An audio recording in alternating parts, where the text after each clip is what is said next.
What's going on, guys? How about a light-hearted topic today? With everything going on in the world, in the macro, the Middle East, and the lack of action on the Epstein files, and many other frustrating things, and in the micro, my own world being super hectic right now, I thought we'd do a more light-hearted topic, not on warrior ethos or best guns for the apocalypse or anything like that. Just how about guns and or calibers, rounds, cartridges, they got killed by friendly fire.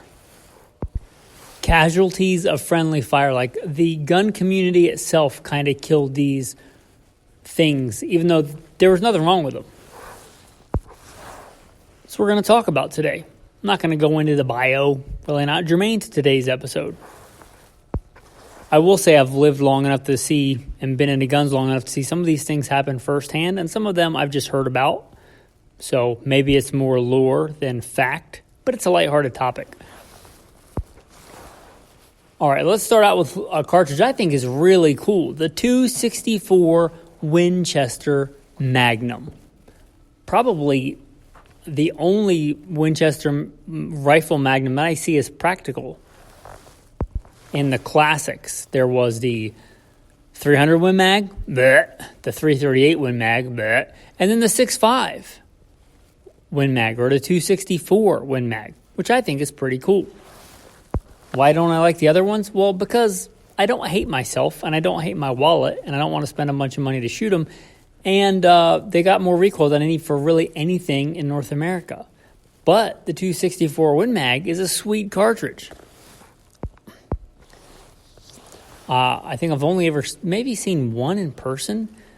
Super cool round. It was, I think, marketed to like Western hunters back in the day, back when men really hunted with like max point blank range before they had a bunch of fidget spinners and giant obese scopes and things. It's a really good cartridge. From what I hear, it got a reputation as a barrel burner, which seems kind of ludicrous to me because looking at the specs of it, I don't think it should be any more of a barrel burner than a lot of more modern cartridges. And it's meant as a hunting cartridge, right? So if you're talking about big game hunting, how much are you really going to shoot it? Are you going to shoot it enough to wear out the barrel? Probably not. Like most hunters, competition shooters, yeah, we'll wear out a barrel. Serious, tactical training and stuff, yeah, we'll wear out a barrel. However, the average big game hunter, probably not going to wear out a barrel. So it seems kind of a silly thing for it to have gone away because it's a quote-unquote barrel burner. So just some thoughts there. What else do we have on this list here of... Let's stick with cartridges. This is also, I think, a super cool cartridge. The .223 WSSM Winchester Super Short Magnum. This was all the craze in the early aughts. It was all about the short magnums, like the 300 Wisdom, the 7mm Wisdom, the 270 Wisdom. And then that wasn't cool enough. They went to the super short magnums, like this one, the .223 WSSM. I'm not going to quote numbers on this, but the numbers are impressive. Like, I think even hotter than a .220 Swift. Crazy fast. I think they kind of messed it up, in my opinion, calling it the .223 anything. They should have called it like the 22 Mega Magnum or the 22, Screaming Eagle or something. Something cool, more manly, because when you think .223, you don't think Magnum anything. So it kind of seemed like an oxymoron. I think just because the .223 was gaining steam in the AR world, they named this a .223, maybe. I don't know. But it seems like a silly name because, one, it's not .223, it's .224, like many other .22 calibers. And it's really nothing in common with a .223 Remington, other than it's a .22 caliber. It's crazy fast, crazy hot cartridge. Would be a super sweet varminting cartridge. You could probably press it into service for whitetail deer and stuff. I know plenty of people that hunt deer with. I I know plenty of people, they say they hunt deer with a 223. I'm going to say it's not my favorite. It's completely adequate. But this is a much bigger step up. Again, it's really only similar in that it's a 22 caliber, but the numbers are way hotter. This is like even hotter than a 22-250. It's a hot 22 round. I don't know. They probably could have marketed it better. It didn't really catch on, but I think it has a lot of merit. It gives you a lot of punch in a 22 in a super short action. So it seems to me that it should have been more popular. Another one, the 30 Remington AR. This was way ahead of its time. I know now ARs are so common and so ubiquitous and all the other stuff, but that wasn't the case even 15 years ago. I forget exactly when this cartridge came out, but it was around that time when it was kind of a novelty. Like, nobody really hunted with an AR-15. It was kind of just getting in vogue, and Remington came out with a line of ARs made for hunting. Again, now, not super unusual, but at the time, pretty revolutionary. Well, again, ahead of its time. People were still kind of turning their nose up at the AR at that point, especially for hunting. This round is a very impressive ballistic round. Like, very, very good. A very good 30 caliber round that fits in a normal AR. And it's a good round. It's not like a 350 Legend, which is like a hashtag I live in an oppressive state, and woe is me, I have to hunt with esoteric equipment. It's like an actually good round 30 caliber that fits into an AR. It's a good caliber. But again, I think just ahead of its time, and it kind of went away and died. I think if they introduced it today, it would do fantastic. Because we're kind of in that era where a lot of people want to mess around and hunt deer with things like a 6-ARC or any other weird caliber. But again, I just think it was ahead of its time, and people kind of didn't like the idea of hunting with AR-15s, especially not deer or anything, maybe varmints or something, coyotes. But anyway, I think it was ahead of its time, a very good caliber. Okay. Here's another one. If we're going to stick, I don't know if I'm going to go directly in order, but if we're going to stick with calibers, the 6mm Remington. The 6mm Remington, I believe, from memory, is basically a neck-down 7x57 Mauser, which is kind of the genesis for a lot of our modern cartridges today. But this was neck-down a 6mm, and its big competitor was a 243. Well, if you look at this on paper, it's a Remington cartridge, and Remington kind of has, in my mind, a stigma for pretty much just twisting everything on 1 in 12, at least historically. And I think they're bankrupt again now. I haven't heard anything from Remington in a while. If not bankrupt, I haven't seen them coming out with any new rifles or anything recently. So they went bankrupt. They came back. I don't know if they're still in bankruptcy or out of bankruptcy. You have to check the status of that out, but it's kind of crickets from Remington. Anyway, historically, they twisted a lot of their stuff just 1 in 12, whatever the caliber. I think they also twisted this for a 1 in 12. Could be wrong. But they twisted it too slow to stabilize heavier bullets. And this is kind of getting back to the fault of the gun community. I think it topped out at like a 90-grain bullet. But it's a little bit faster than a 243. Well, a 90-grain bullet is plenty for deer with a 243, with a 6mm bullet. And a lot of people hunt deer nowadays with a 223 and with much less grains than a 90-grain bullet. It's not even comparable. A 223 is an intermediate cartridge. A 6mm Remington is a full-powered rifle cartridge. So it's kind of silly, I think, just because people weren't yet accustomed to the super high-velocity cartridges for large game like they are today. But it was definitely a great cartridge. 6mm Remington, a little bit faster than a 243. If you guys have listened for any length of time, you'll know that I think 243 is one of the best deer cartridges, period. Not for young shooters, not for ladies, not for effeminate men, just period. It's a fantastic deer cartridge. It's everything you need and not anything more than you need for deer. It's fantastic for that. So the 6mm Remington, there's no reason why it wouldn't be as good or better.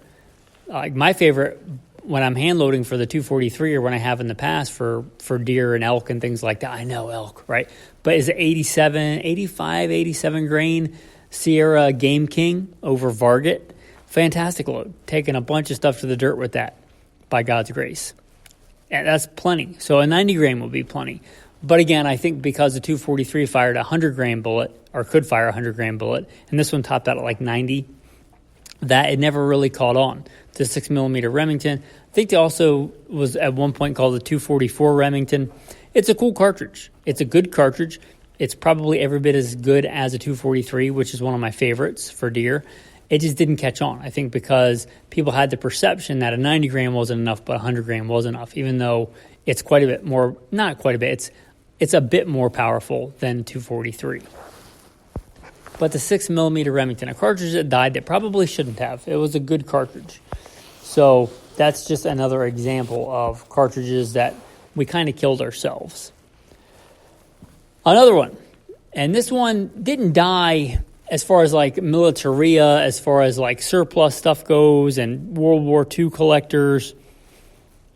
But in the casual shooting realm, we didn't see a lot of spin-offs of this cartridge, even though it's a phenomenal cartridge. And that is the 30 carbine, like as in a 30 M1 carbine. It's a great cartridge. It's a great caliber. It's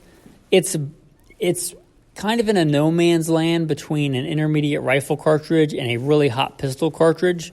And we have seen a few spin-offs, like there are handguns, like Ruger has made some. I think the AMT, I forget if it was called the Hardballer, or if I'm thinking of another gun, I think AMT made a semi-auto version of the 30 carbine, and there's been revolvers made in the 30 carbine. There's also been some other rifles chambered in 30 carbine, but not many, especially with all the surplus M1 carbines. You would think there would have been more call for those. When I was doing some, let's say, extracurricular activities as a police officer, we still had some old M1 carbines in the inventory. Heck, we even had some Tommy guns, old Thompson submachine guns in the inventory, because we had just, that department had been there so long. The 30 carbine is a cool little carbine. And that cartridge is again, a kind of a sweet spot, as in, it's plenty lethal, right? Plenty of people went to the dirt. Even we're talking Full Metal Jacket bullets, but much better with, like, if you're not, bound by the Hague Convention of 1890 something, right? With a modern soft point bullet, it's a good round. Low recoil, high capacity. It's not as long range as a modern bottleneck cartridge, but it's decent out to 300 yards. Why there aren't more cartridges like that or more spin-offs of that cartridge in different modern guns. Talk about a cool straight wall cartridge that you could just have fun with. I believe it's considered a straight wall cartridge, but it's a cool cartridge. I think people had the perception because they compared it with like an M1 Garand. Like the M1 Garand, the 30-06 is a proper deer cartridge, and it is. 30-06 is one of my favorite hunting cartridges of all time. Like it's kind of my go-to anything in North America cartridge, 30-06. It's fantastic. But if you're hunting eastern whitetail, you don't really need a 30-06. There's nothing wrong with it. But I think because people compared it to like an M1 Garand, they were like, oh, this thing's a pea shooter. It's not powerful enough. But if you look at the numbers, like people are like, oh, the 357 is a potent handgun cartridge. Well, compared to the 30 carbine, the 30 carbine's pretty impressive. Why aren't there more guns chambered in 30 carbine? And I think the era for that's kind of over. Like unless there's just some weird special run of something. The time for this would have been like the 50s and 60s, but I think it had the perception by like American riflemen that's not a real cartridge. A real cartridge is like beefier than that. But it's a good, impressive cartridge in kind of a no man's land. Maybe America's first PDW, like personal defense weapon, as we would think of it today. And it's a cool cartridge. Again, it's not a pistol cartridge. Not really. It can be chambered in a pistol. It's not really a full-powered rifle cartridge. It's kind of in a PDW realm. Think of it as like an ancient 5.7 that's way more powerful than a 5.7. As far as, like, they're only similar in that they're both kind of made for PDW, personal defense use. But they're impressive numbers. So the 30 carbine, I think, was kind of a sad tragedy of gun culture. Next ones I'm going to talk about, trying to get away from the cartridges unless I think of one just off the cuff. But the 320. This is one of the things that got me off of YouTube. I was fasting, trying to get off social media and stuff anyway, which I have been off for a long time. I got on that stuff because I thought it would help with the podcast and help with stuff, and I realized it's not worth it. That stuff's garbage. TikTok is garbage. Instagram's garbage. I've been off that stuff for a long time, but I would still occasionally get on YouTube. But one of the things that got me off YouTube was all the gun tube glitterati being like, oh, the 320 will blow your, poke your eye out, or, it will turn into an M67 fragmentation grenade. If you look at it wrong, it will explode. If you drop it, it will explode. Meanwhile, every branch of the armed services uses the M17. And the only way they could get it to go off is if they do like some drilling of it or cutting into it or whacking it with something. It's just, anyway, the modern gun culture, because they wanted clicks and views, or they just don't critically think, they didn't kill it, but they really hurt the 320. One of the most successful modern striker-fired handguns since Glock's initial invention. It was taking the market by storm, and then a bunch of people started drilling holes in it and beating it with hammers and saying it's not safe. Okay, whatever. But it's a great gun. The M17s are fantastic. Actually, a gun I didn't want to like, and I bought one, and I trained with it, and I used it, and I was like, yeah, it's actually a really good gun. I think the problem there lies with people not wanting to take personal responsibility. If you're used to a garbage Glock with a garbage trigger that's gritty and grimy and is like a 25-stage trigger from the time you put your finger on it to get it to go off, and you carry a striker fire with no safety, with very little training, and it's got a very clean, crisp, light trigger, and you have an ND, a negligent discharge, that's on you. Don't blame the gun. You should not use a gun that you're not trained for. That's on you. And I think a lot of people, just like if you're old enough to remember, when cops were going from revolvers, double-action revolvers, to Glocks, they were having negligent discharges and suing Glock and all the other things, saying they weren't safe. Same thing, because you were going from a 12-pound, really long double-action revolver trigger to, compared to that, a much lighter, shorter Glock trigger. Similar thing with the 320. So if you want to believe that a 320 is going to, explode under your pillow and kill your family, that's on you. But I think we kind of killed the 320, not me, but like people in the gun industry, sadly, and people that wanted to get clicks for social media kind of killed a very good platform. Or if not killed it, because again, thankfully the military people in charge don't watch a ton of YouTube glitterati clickbait. They still use it. It's still, by all accounts, a very good gun in the military and the armed services, all four branches. So they couldn't quite kill it, but they really tried. So the 320. Here's another one. The Blackhawk Serpa holster. A lot of people badmouth the Blackhawk Serpa. If you're not familiar with this, it was one of the big original tactical holsters. And it's got a flap on the side of the holster. It's not a button. It's a flap. The way you're supposed to use it, getting back to training, you're supposed to grab your gun in a full firing grip, and then when you pull it out, your finger, which should be straight along the side of your pistol when you draw it, should be that way on the holster. So your finger should be straight and flat against the holster so that when you draw it, your finger is straight and off the trigger until you're ready to fire, per the safety rules. But people with very little training were shoving their finger into that button like it's like, why would you do that? But they did it, and they shoved their finger in the button, and then when they draw the gun out, their finger's on the trigger, and then you get NDs. Not the fault of the holster, the fault of the people that don't know their safety rules. But because of that, and because there were NDs with it, what is a very secure, very fast holster, it got a bad reputation, and many shooting schools wouldn't allow it, and they badmouthed it, and it was kind of the running joke of Serpa holsters. Serpa holsters are fine. If you don't have the level of training to carry a gun in a holster like that, then don't, right? Know yourself, but there's nothing inherently wrong with that design. If you should be, when you go to grab your gun, have your finger straight and off the trigger. If you do that with the Serpa and your finger is straight and off the trigger, you will hit that flap when you go to draw the gun, and it's fast and your finger's in a safe place.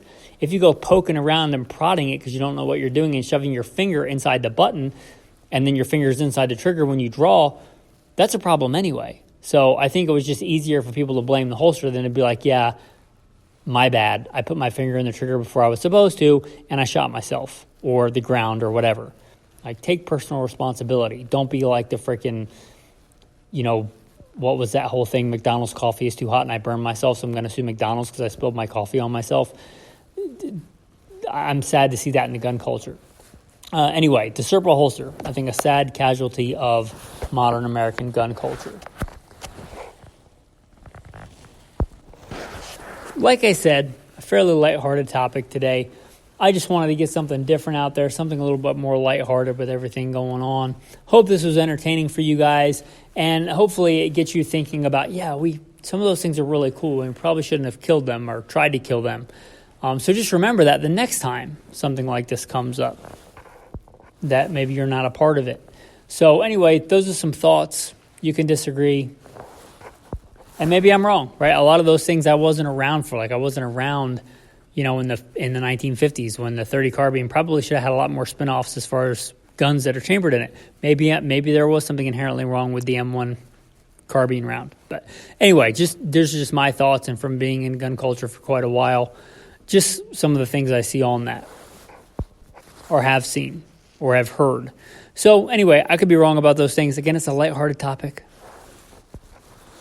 I appreciate you guys. I appreciate all that you do. Your tactical verse of the day. Ask the Lord for rain in the time of the latter rain.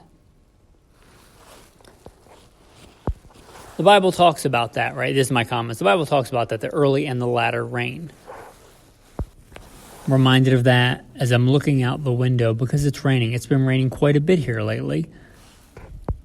And it's a good reminder that God supplies our needs, the needs of the beasts of the field, the needs of the plants.